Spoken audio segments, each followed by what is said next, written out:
Good afternoon, everyone. Depending on where you're joining us from, good morning or good evening. We had about 800 some registrants, I believe, and looks like several hundred of you joining us currently on the session from several different countries. So pretty large and geographically diverse audience for this presentation. So welcome to you all. Thank you for giving up a little bit of time out of your day to view this webinar on what is certainly a hot topic in the crypto community and beyond, and that is how banks and crypto exchanges can comply with the new FATF and BSA travel rules. Very pleased to have the CEO of Ciphertrace, Dave Jevans, to walk us through that topic today. We'll get to the introduction and let him take it away shortly. But before we get to that, I just wanted to, again, give you a welcome and a thanks for being here, and also give a little bit of background on the presentation, the logistics, and who we are, ACFCS, just in case you're not familiar with us. We're a professional association, and we exist to provide you, financial crime detection and prevention professionals, with tools, resources, and training that you need to better detect and prevent all forms of financial crime. What's a little unique about ACFCS, as opposed to some others out there, is that we don't kind of focus more narrowly on one topic. We take a broad-based view at the financial crime spectrum as a whole.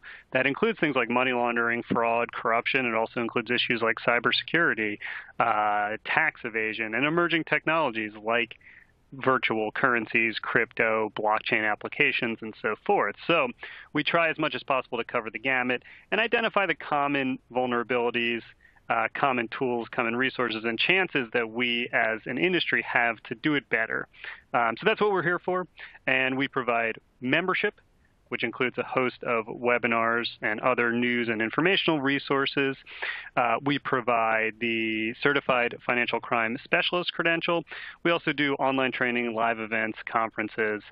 Some of you may have joined us, if we have anybody who was with us in San Francisco. We just did, a couple months back, a crypto compliance symposium out in San Francisco as one of our events, and you may have heard from another member, Ciphertrace, there. So please visit our website, www.acfcs.org. Probably didn't need to say the www, but in any case, acfcs.org, if you're not familiar with us, to learn more about everything that we have to offer. And with that, I want to just give you some notes on the webinar, troubleshooting, and encourage you to participate during the session. You can do that by asking questions. You'll see a Q&A text box on the left-hand side of your screen. Just type your questions into that box, and we will be able to view questions. If it makes sense, we might stop and field questions during the session. If not, we'll definitely be saving some time at the end for dedicated Q&A. So please ask questions throughout the presentation. If you're an ACFCS member, you have access to this session. It will be recorded and posted to the site along with the slide deck for members, and you'll be able to view it there within 2 business days. You'll get an email when that's posted with a link to find it. You'll also be able to view your certificate of completion in our new LMS at that time. Finally, there will be a short survey at the end of this session. Please do take a moment to fill it out. And one note on troubleshooting: if you run into any issues with audio, cuts out for a second, slides aren't advancing, you don't seem to be with us, where it doesn't sound like we're talking about the slide you're on, that type of thing, try refreshing your browser first. That usually helps to address most issues. If they continue, try closing it out and rejoining. If you're not using Chrome or Firefox, you could also try switching over to those browsers, because attendees generally report the best results with Chrome and Firefox. So again, the first thing to try if you have audio visual issues is to refresh your browser. So hope that helps.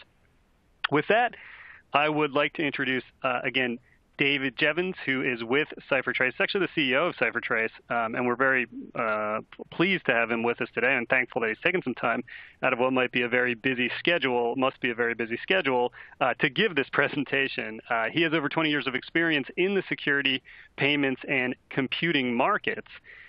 He has over 17 patented cybersecurity technologies, founded several companies, including mobile security pioneer Marble Security, IronKey, and Receipt.com, among others. He's also the chairman of the Anti-Phishing Working Group, which is a consortium of more than 1,500 government agencies, financial services companies, law enforcement agencies, and others dedicated to fighting electronic crime. So a wealth of experience and knowledge in this industry, and we're very pleased to have him on the session with us. So, Dave, I'm going to turn it over to you and let you take it away from here.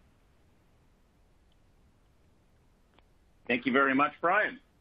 And I second the welcome. Good afternoon, good morning, or good evening, wherever you are in the world.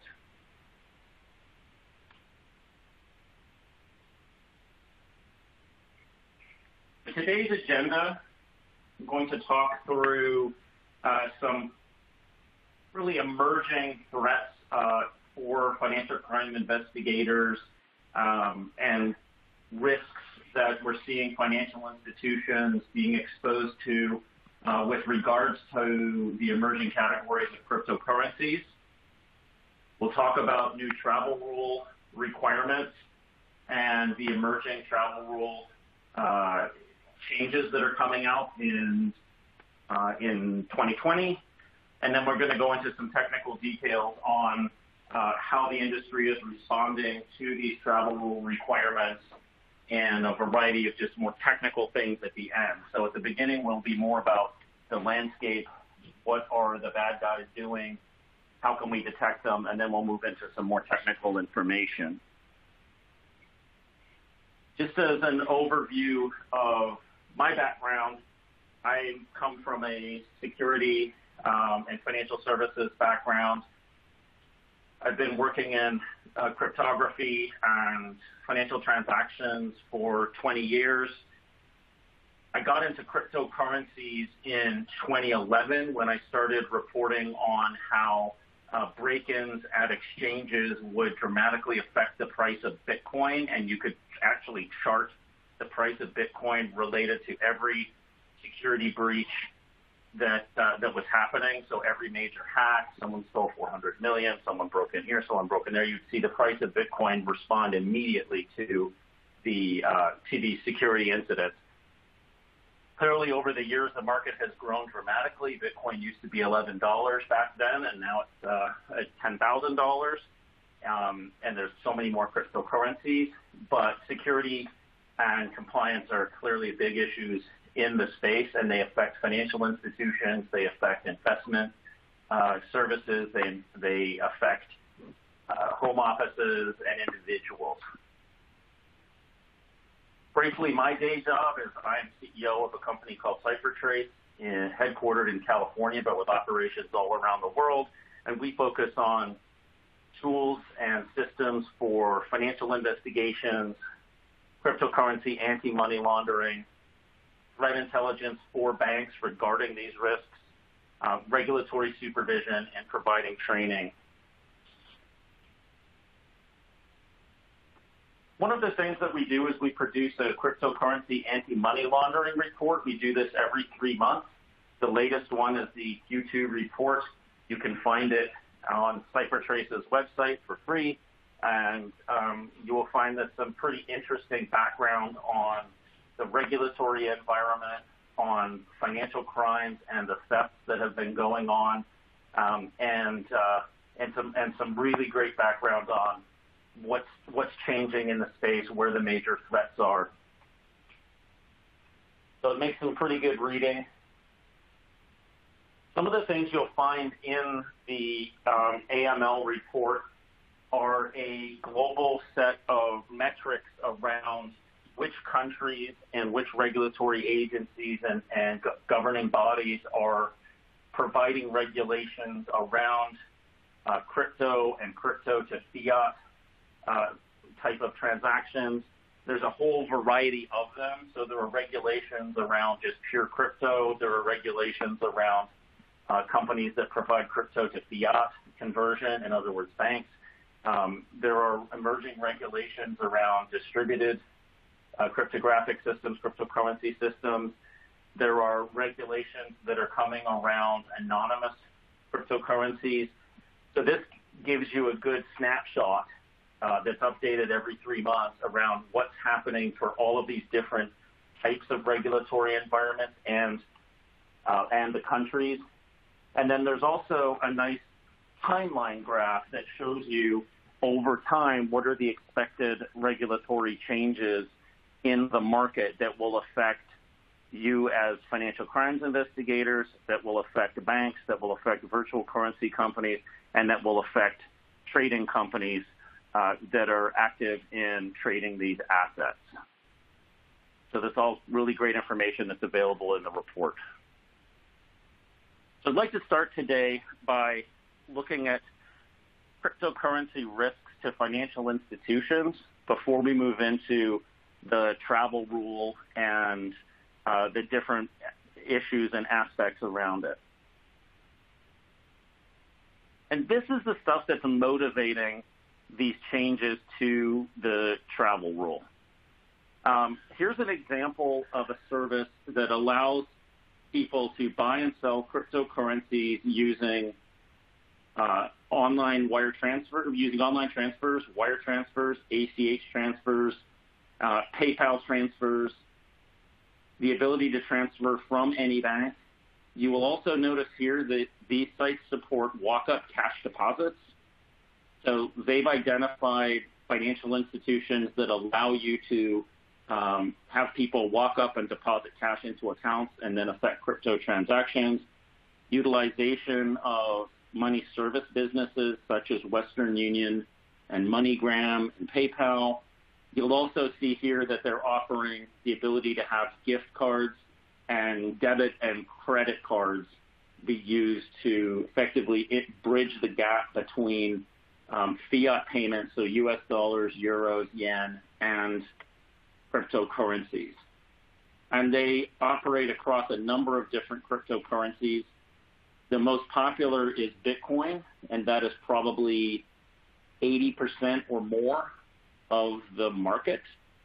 And as we know, there are thousands of these cryptocurrencies. There's probably about 20 that are big and well-known, such as Ethereum or Ripple, or which is XRP, or Tron or EOS. But we find that most of the criminal activity is still centered around Bitcoin.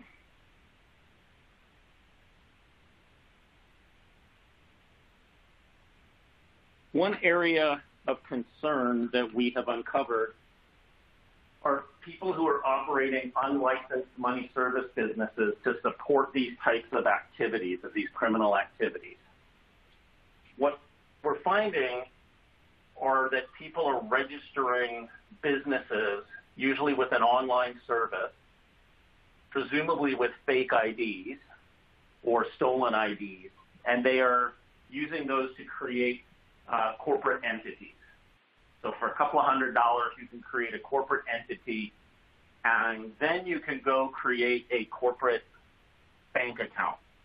Now, that account can be used to fund investments. It can be used to operate unlicensed money service businesses as well and not report them to the financial institution.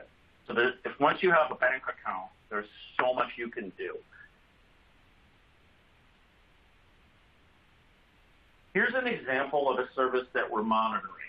This is a service that allows people to buy and sell crypto using bank accounts in almost every country in the world. And you can buy or sell crypto through a variety of different payment mechanisms. Wire transfer, ACH, walk-up cash deposits, PayPal, Western Union, and other funds transfers, Zelle.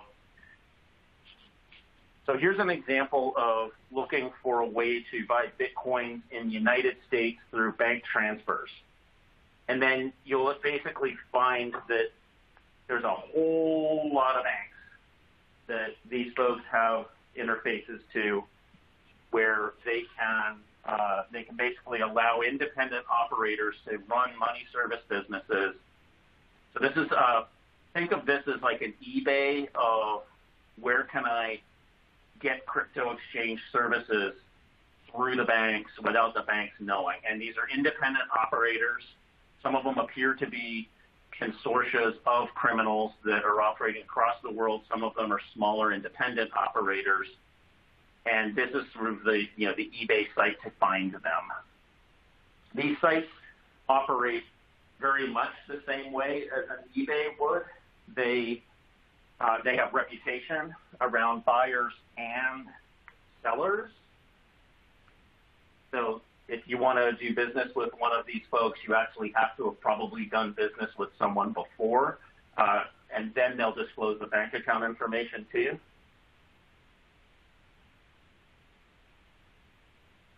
And so here you can see, you can choose the regions you want, and then it will show you the banks that are available to do business with. Now, what does it look like when you discover one of these and you take a look at them inside of the bank system? Well, they look different because they are independent operators, but here's an example of a company. So this is a fake company that got a corporate bank account at a major U.S. bank, and what they're doing here is they're facilitating, in this case, walk-up cash transfers.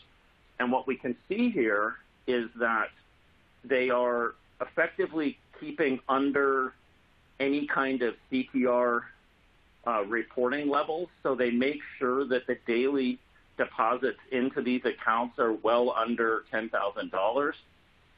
You can see here the 200, 400, 1,000, 1,500 in one day. But pretty much every day there are several different deposits that add up to between $5,000 and $7,000 a day that is basically being done 5 days a week into this bank account, and then they're operating multiple bank accounts. So this is not being detected and filed as CTRs, and there's certainly no suspicious activity reports being filed on this type of account either. So that's what this stuff is looking like. You'll see other ones where there will be a lot of PayPal deposits mixed with wire transfer deposits into them, or some mixture of cash, wire transfers, and PayPal or other types of deposits.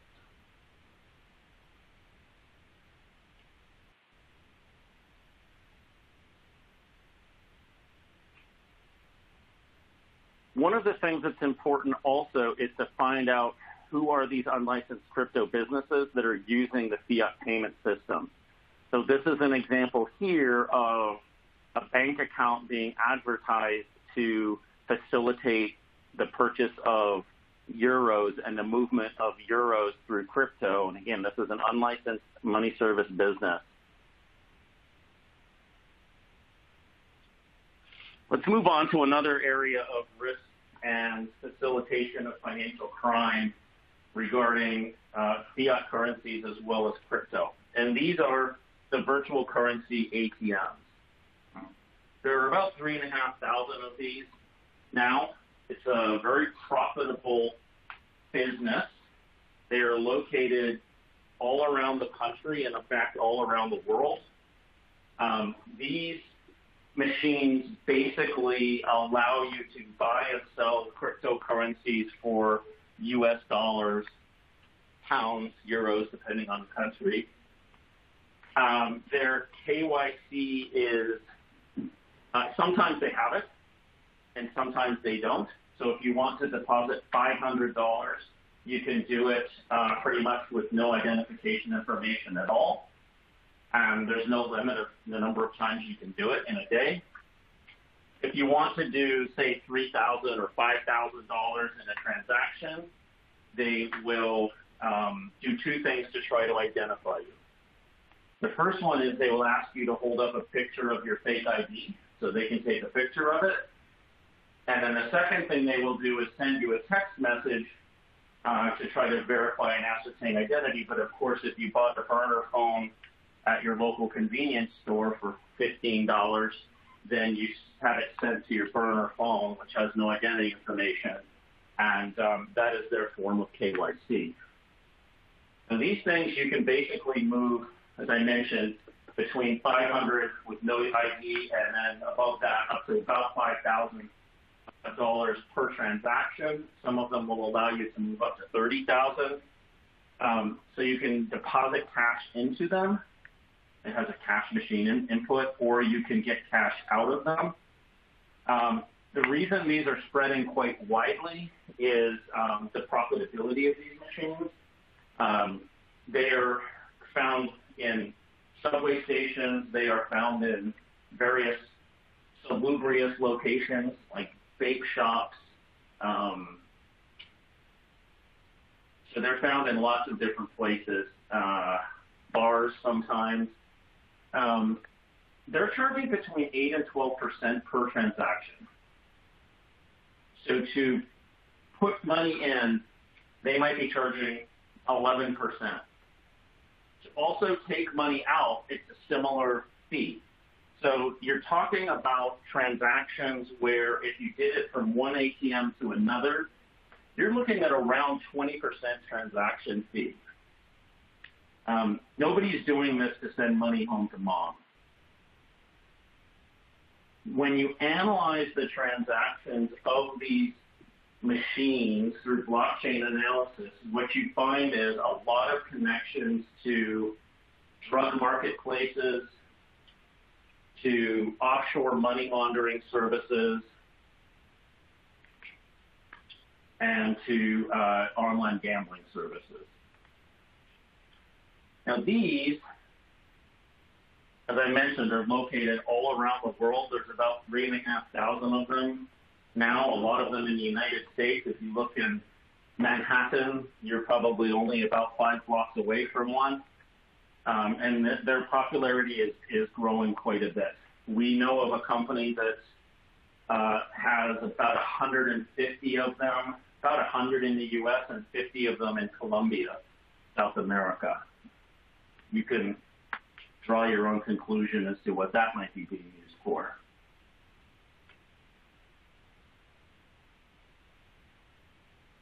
Another area of financial crime risk associated with cryptocurrency and the more traditional banking system is the buying and selling of stolen credentials. So we are finding quite a lot of marketplaces and criminal underground sites that are selling stolen credentials, primarily credit cards with full name and address information, or actual bank accounts with authentication credentials to the bank accounts and amounts that are in there. And these are all being paid for with cryptocurrencies. And these sites are expanding, and they're just getting more and more sophisticated. And you can choose, for example, which bank you want the credit cards or the bank accounts from. And you can also choose which region you want them from. So if you have a global bank that operates in multiple countries, you could say, well, I only want US-based, or I only want Argentina, or I only want Spain. And you can then select from that and then purchase from these merchants that are selling this stuff for crypto.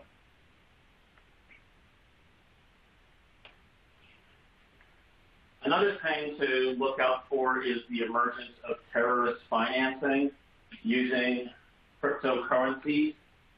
Here's an example of a Syrian Mujahideen group that is advertising a Bitcoin address to request donations to their to fund their terrorist activities. Now, to be quite honest, most terrorists prefer suitcases full of cash. Crypto is not the main way that they are doing their financing, but it is an emerging threat vector. It is something that FinCEN has spoken about in the last probably 10 months or so. They've been talking about it. It's definitely emerging. Now, here's one of the great things about blockchain-based currencies. You can trace them. Unlike cash transactions and unlike simple wire transfers where you only have point-to-point intelligence about the benefit, who sent it and who received it. With blockchain-based technologies, you can actually trace the full transaction chains, and if you have enough global intelligence, you can figure out and de-anonymize a lot of it and figure out who is the originator and who is the beneficiary. So this example right here, the red one is the address that those terrorists were posting as their donation address.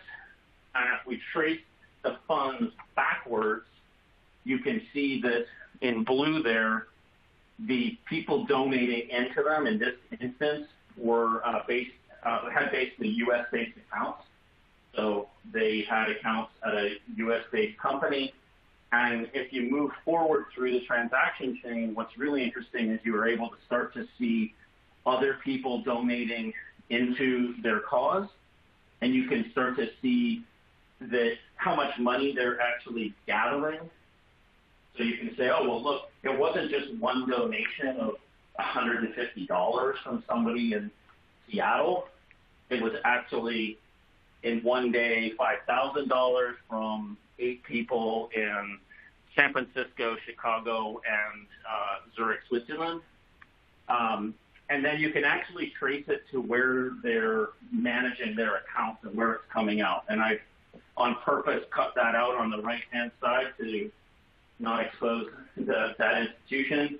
But you're able to actually, in some of these cases, trace not only who's donating the funds, but where they're maintaining their accounts to be able to then cash out back into the fiat payment system and into actual fiat currencies.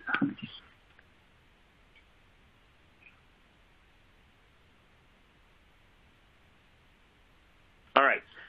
So from a financial investigation side of things and from a threat intelligence side of things and an anti-money laundering side of things, what do you need? You need to have up-to-date knowledge of the cryptocurrency businesses in the world and their locations and jurisdictions. If you're a bank, you need to get feeds that go into your anti-money laundering systems to monitor transfers to or from these high-risk locations, because there may be businesses out there that you don't know are crypto businesses, and you may not understand what their know your customer processes are, if they have any, or what their anti-money laundering processes are, and you want to be able to understand that. You also, depending on what you're doing, you want to have the ability to actively go after folks, profile them, look for the threats, and then that, of course, gets down to having the right tools and the right training. Now, if you think on the bank side of things, what is going to be extremely helpful in the anti-money laundering side is getting that information integrated into the existing AML processing engines so that these types of things can be detected. For example, every week there's about 4 or 5 new cryptocurrency exchanges that are established in the world, in all different countries. Keeping on top of that's hard, but that type of information needs to get fed into the AML tools, because what we have found is that the bad guys, the criminals, they know or they quickly figure out who has very lax controls. And they start to focus their money laundering efforts, their tax evasion efforts, terrorist financing efforts on those places that have very lax controls, or in jurisdictions that haven't actually implemented any type of regulation to regulate these activities. So the type of information you want to start getting is, what are the names of these companies? If possible, what are the bank account information of these companies? Unfortunately, there's no way to get beneficial ownership information of who the person is, because as you can appreciate, some of these cryptocurrency companies that will be doing wire transfers in and out to customers at a financial institution are perfectly legitimate. But there may be one or two customers that aren't. And right now, there's not a requirement to send beneficiary information for the specific customer because they may not actually know where it came from. That's one of the challenges that we're going to talk about next. In the cryptocurrency world today, everything is effectively anonymous. So there are KYC processes in place in many countries where one of these crypto companies will have to actually take some identity information. But of course, it's all done over the internet, so there's no face-to-face. It's really, take a picture of yourself, take a picture of a passport, of someone's passport, and or your address is typically the extent of the KYC that is done in these companies. And so there's no real way to pass on beneficial ownership because all the transactions, even though you've done KYC, there's no information transmitted at all. So it's simply an address. And these addresses aren't even account numbers. So if we think about account numbers in banking when we're doing our investigations, that lets us know a routing number. We know which bank it came from. We're able to provide financial tracking. We can call the bank. We can subpoena the bank. We can get the information. And also beneficial ownership information, or at least originator and beneficiary information, is required to be stored and comes across through the wire transfer system or the ACH system. And we can store those records, and that really helps with our investigations. And in these crypto-based investigations, there's none of that. So, hence the new travel rule regulations. The Financial Action Task Force, which is based in Paris, is often called FATF, released in June of this year the risk-based approach for virtual assets and virtual asset service providers. This is a very lengthy document that really describes the overall picture and what are the types of approaches that need to be taken and pushed into regulation next year globally. So the Financial Action Task Force creates rules that basically have to be enacted into laws in each of its member companies or countries. The countries are basically represent about 85% of the world's gross domestic product, so it's most of the big countries work with FATF. In fact, last year, for the last 12 months, the president of the Financial Action Task Force was American from the Department of Treasury. Now, they rotate the chair every year, so we now have a different president at FATF, but there was a strong motivation on the United States side to get virtual currency recommendations, which will turn into regulations, pushed in by the end of June 2019, which they did. Now, there's been some arguments about whether that was pushed too quickly and whether it really respects the nature of cryptocurrencies versus traditional banking. But the fact of the matter is that this is going to happen. If we look at the regimes that the FATF covers, you can see here in blue, it's the G20, so it's the bigger countries in the world. There's also a lot of European countries that will adopt any kind of recommendation that the Financial Action Task Force puts out. However, there are some that are not under FATF, and there tend to be the Eastern European countries where we've seen concepts of financial crime originating from. They're still laggards in this regulatory environment. Now, they talk a lot about what's called a VASP, a Virtual Asset Service Provider. So what is one of these? These are businesses, not individuals. So this regulation will apply to companies, not individuals, at least not yet. You are a VASP and subject to these regulations on the travel rule.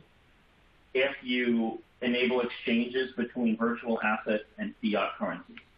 So let's say you're what we call a cryptocurrency exchange, where people can buy and sell, for example, Bitcoin with US dollars or euros or yen. That company would be a virtual asset service provider. So if they have a bank account and they're doing crypto exchanges, they absolutely fall under this new regulations that are coming out.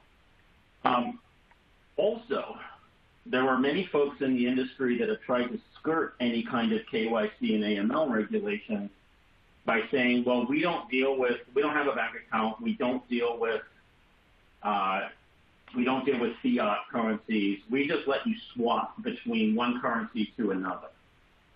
Well, that is also going to be covered under these regulations. So if you allow people to swap, let's say, between Bitcoin and Monero, or Ethereum and Bitcoin, you will be subject to these regulations and the travel rule. Do you let people send these virtual assets around the world?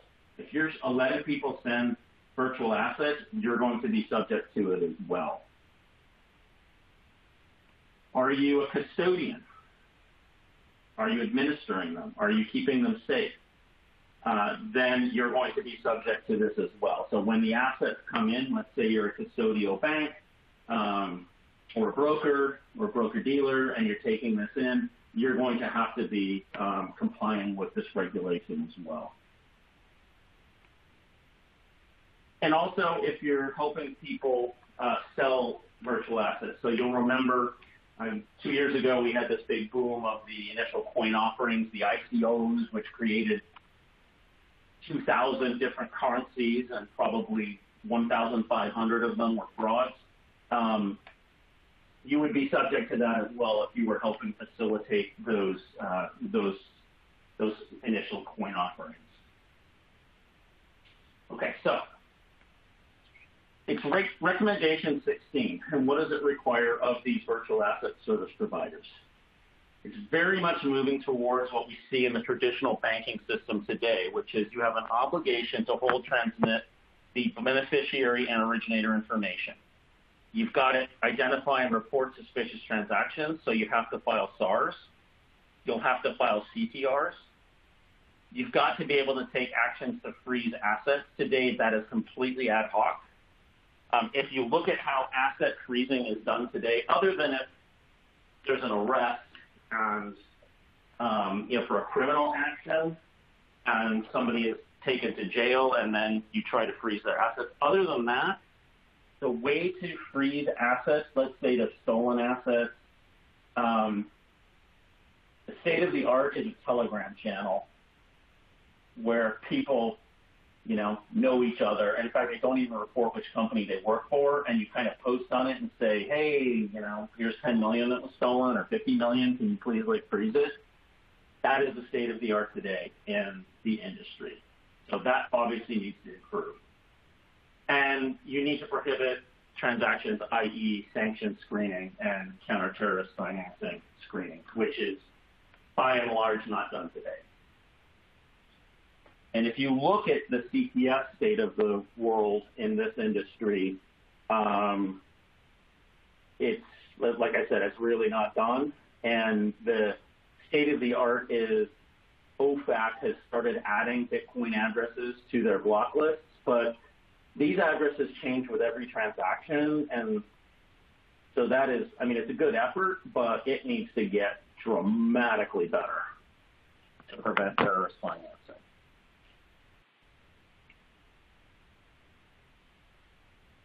So if you've got wire transfers, then these VASPs have to report that as well. And any kind of messaging between virtual asset providers and each other, or virtual asset providers in a bank or another FI, is going to have to comply with the travel rules. So this is going to be a good thing for us as investigators, because now we're able to start seeing who are the beneficial owners of these assets, rather than just seeing somebody got $50,000 transfer from from a bank outside of the country that we know is servicing a cryptocurrency company. Okay. The fields that are identified and required by the FATF guidance are clearly the things that we would all be familiar with in the anti-money laundering rules. So name, account number, if there is one, and this doesn't mean the Bitcoin address. This means the actual account number as registered with the company, where they are, some form of national identity number, social security number, something like that, and same thing for beneficiaries. Now, this is an interesting problem because today, let's say you do KYC, you know your originator. If they're sending money, that you know their name and address, presumably, but you don't know who they're sending it to because if you just do a Bitcoin transfer to somebody, you have no idea where it is in the world. You have nothing. You just know that they sent it on the blockchain, and you have no idea. So this is attempting to change that paradigm to be able to give us more of an identity management framework where that data will come along with the transaction. And let's look at the time frames of these regulations. So the FATF Recommendation 16 came out in June of this year. There was a commentary period for about 6 months earlier this year. And folks like Ciphertrace and others were involved in some of that commentary, as well as other regulators. Their threshold is going to be €1,000, and money laundering services have to comply, so that's a funny one. But they're anticipating effective laws by June of next year. Now, FinCEN has a different position. So FinCEN has basically clarified their position and says, the regulations we put in force in 2013 around the travel rule actually apply to these virtual currency companies as well, because we view virtual currencies as fungible with cash, and therefore you are subject to the same regulations as banks and money service businesses. Now, there hasn't been any enforcement to date, but we believe that enforcement is imminent on the FinCEN side of things in the U.S. And then we do know that FinCEN has reached out to some companies outside of the U.S., but they actually operate outside the U.S., but they do have U.S. presence, and has already forced them to put in some better AML and KYC processes, but we feel like this travel rule stuff is going to be pushed pretty quickly. All right, so what are the options for compliance? Do you modify a blockchain, or do you create something new and add an overlay layer? There's been people proposing, we'll modify Bitcoin and add this information in the same way that a wire transfer is done. That's not going to work because, as I mentioned, there are so many different blockchains out there.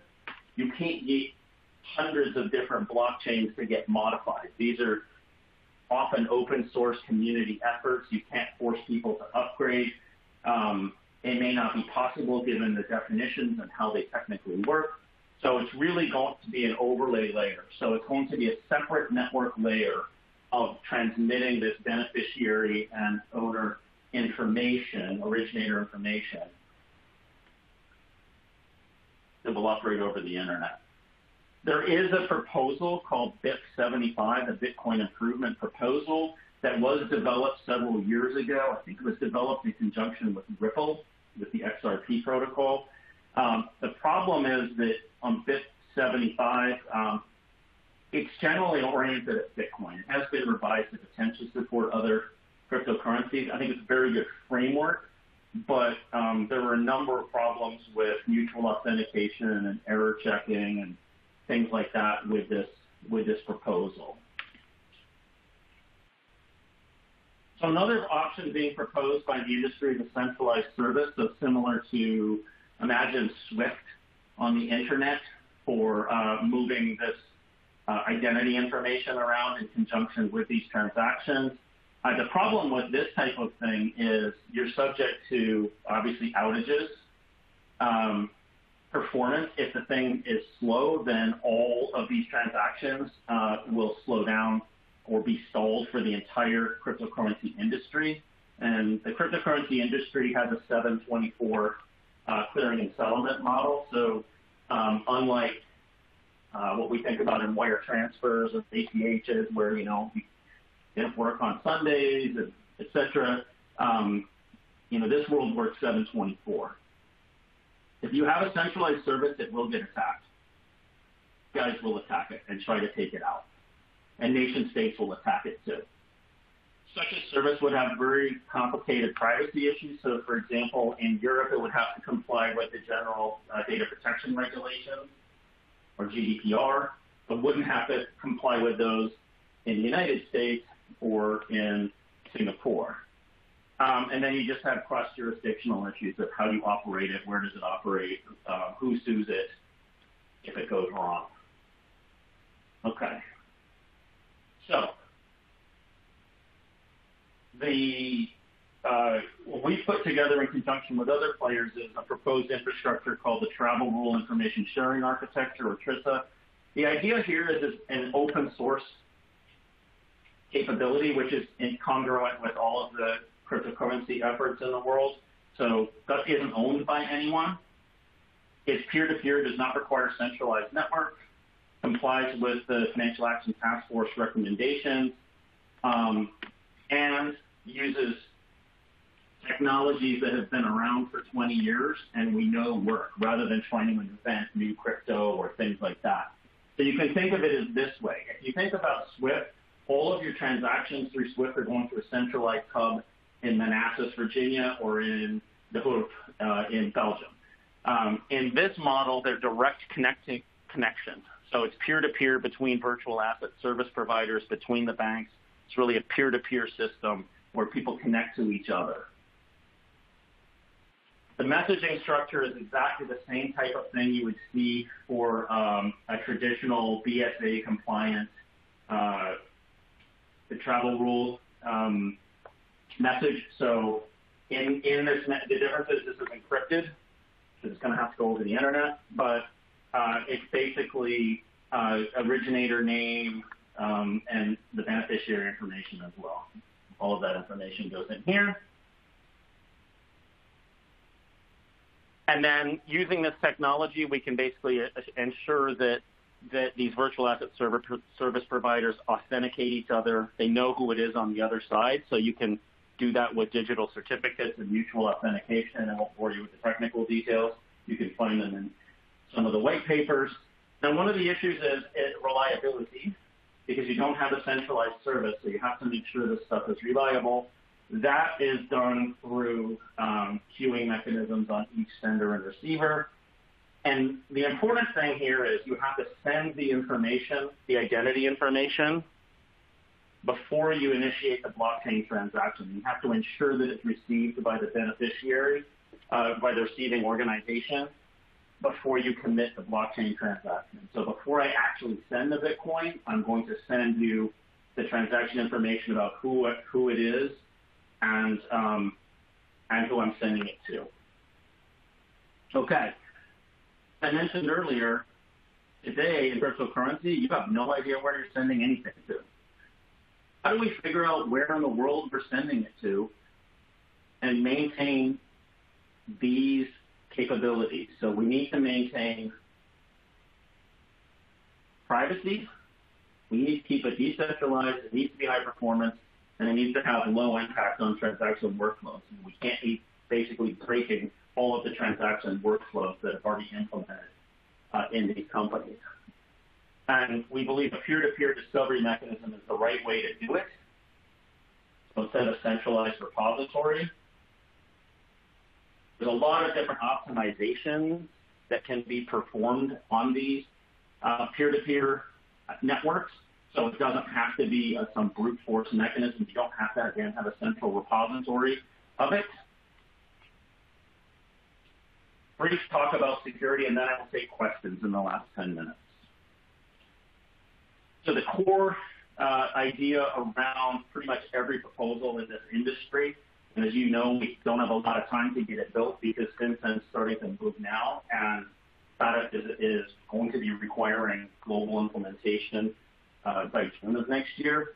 is certification authorities. So these are the people who issue digital certificates today. They're used for every banking transaction you've ever done, every website login to a secured website you've ever done. So we believe this is the right way to go. This is proven technology. There's proven methodologies. There's proven ways to secure the certificates. Great about this is there's a proven methodology called an invalidation, which does all the things we do today in banks. It'll validate identity. It'll validate the company. You get registration numbers of the companies. You get categories of the company. So similar to how we have today in banking, where we know the categories of the companies who are processing transactions, whether they're credit cards or ACHs. We'll know the jurisdiction, website domain names, and you can do business validation here as well. Today, this has got to get in place in the next few months. Today, people don't know who anyone is in digital currencies.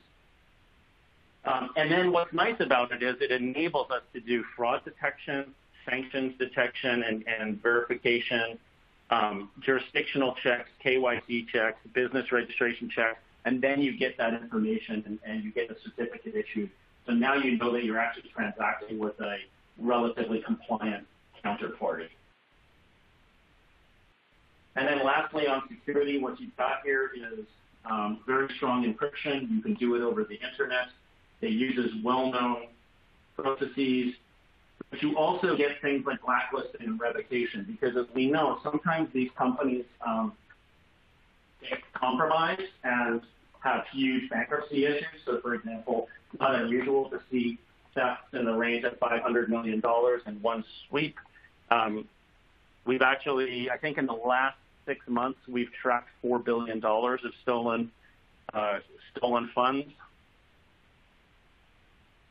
So it allows you to do revocation if something goes wrong. And then again, reminder, this is when this needs to be enforced. So FATF says it should have already been done since 2013, and it's starting to work on enforcement.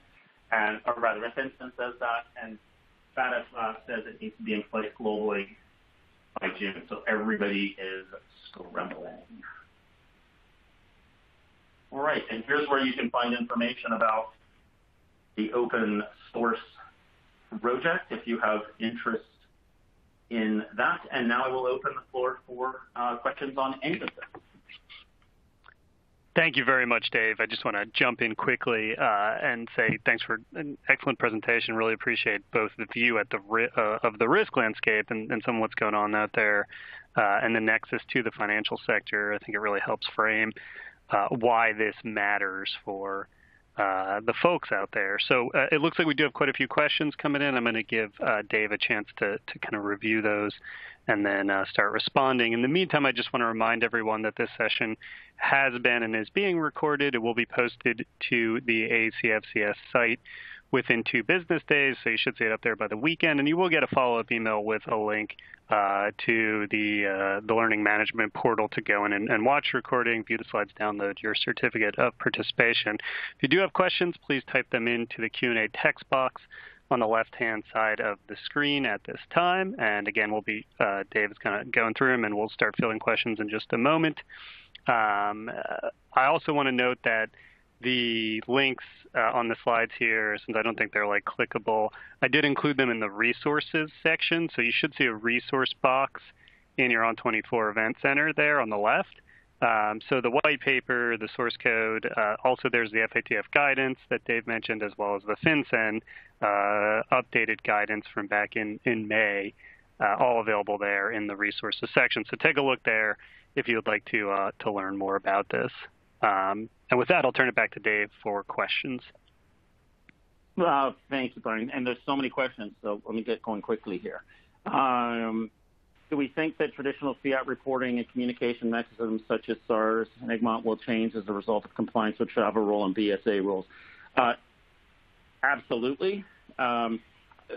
Cryptocurrency companies are required to file SARS, of course, as are banks. I think that some of them are very good at it and some of them aren't. I think CTRs are pretty much not getting done at a broad level on some of these issues. I do think that compliance with travel rule and the BSA rules in general in the industry is going to assist in traditional reporting.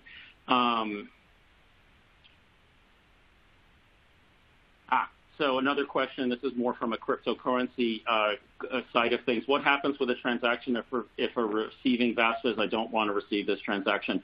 Yes, so in the protocol we put in, you can reject a transaction or say it's not for me. Or for example, I did a sanction screening on the beneficiary and or on the originator and I don't want to receive it. And this is why you need to get a confirmation back before you commit it to the blockchain and send it. So you need to have a high-performance way to basically come back and say, I've scanned it and that's not going to be in compliance with me, or it's the wrong place. Somebody lied to you when they said they're sending it to me. They're actually sending it somewhere else. And you can just say no, and then you don't initiate the blockchain transaction. What do we think will be the effective AMLD5 licensing, and will exchanges block the EU countries? Exchanges cannot block the EU countries. This is a global business. If you're not global, you're nothing. The EU is a huge part of the cryptocurrency landscape. In fact, if you think about their Silicon Valley is Zug, Switzerland. So connected to the EU, not exactly in it, but connected to it. There's so many EU-based companies. I don't think AMLD5 is going to block anyone here. And if you've got this travel rule requirement and this risk-based approach, then everyone's going to have to get some compliance with it. How will you know if the receiver is a VASP? You have to effectively assume that they have a compliance requirement in their region, and then you can look them up in a directory. So we provide the provision for a directory based on digital certificates, so you can look it up by name and see it where it is. You could also, the sender has to self-declare where they're sending it to. We do propose a discovery mechanism to find out. If it's not in that list, then you have to assume it's not a VASP and it's an individual account, and then send it. And that is provided for in the FATF guidance. What happens when a service is not part of this information sharing and is pretty much not complying? So I think there's two questions here. One is, what about competing different systems? And I think, it's going to be clear that some governments might propose their own system. Some private enterprises might suggest, pay me money to run it in a centralized service, or you could do something like this travel rule architecture, which is open source. I think we're going to have some interoperability. Again, my opinion is an open sourced model with a federated identification mechanism is the right way to go. There will always be people who do not comply. If they don't comply, if you don't know who they are, then you have to assume they're an individual and send it. So we'll see what the legal precedent's going to be when somebody says, well, you're supposed to figure out if it's an individual or not, and they thought there was an individual and it isn't because they were non-compliant. I don't know what was going to happen here, and I don't think anyone knows what will happen there. This is one of the reasons why I feel that this regulation or this recommendation was pushed a little too quickly, because there is the problem that I call the sunrise problem, which is how do you bring the world up to this standard? Because the sun doesn't rise at the same point all around the world. So you bring up a very good point here with this question of what about when certain companies or countries aren't compliant and it takes them 6 months or 9 months to get compliant. So definitely a big challenge, but one that we've contemplated, but I just feel like this was pushed through trying to hit that June deadline, and that was not, at this point, was not well considered. We do have many more questions, but I think we're basically out of time. I want to thank everybody for attending and for all of the amazing questions, and I will try to respond to some of those individually if you would like. Thank you, Dave. Yes, we are capturing all the questions that you submitted, and we will be able to run a report, and I will share that out with Dave. I just want to say thanks again to Dave and to the whole Ciphertrace team for putting this together. As you can see, they clearly have a wealth of knowledge to share, so I urge you to follow up on this topic and any other interest in crypto you may have with them. And we'll certainly be hearing more from them in the coming weeks and months. So, Dave, thanks again for being here. Really appreciate the sharing of expertise and insight on this topic. Thanks, Brian. And with that, we will wrap it up for the day. Please do take a moment to fill out that survey at the end of this session. Let us know your thoughts. Let us know future topics you would like to see for webinars, either crypto-related or otherwise. It really does help us shape the content that's most helpful to you. Again, look for this to be posted in the coming days. And have a great afternoon and a great rest of the week, everyone. Goodbye.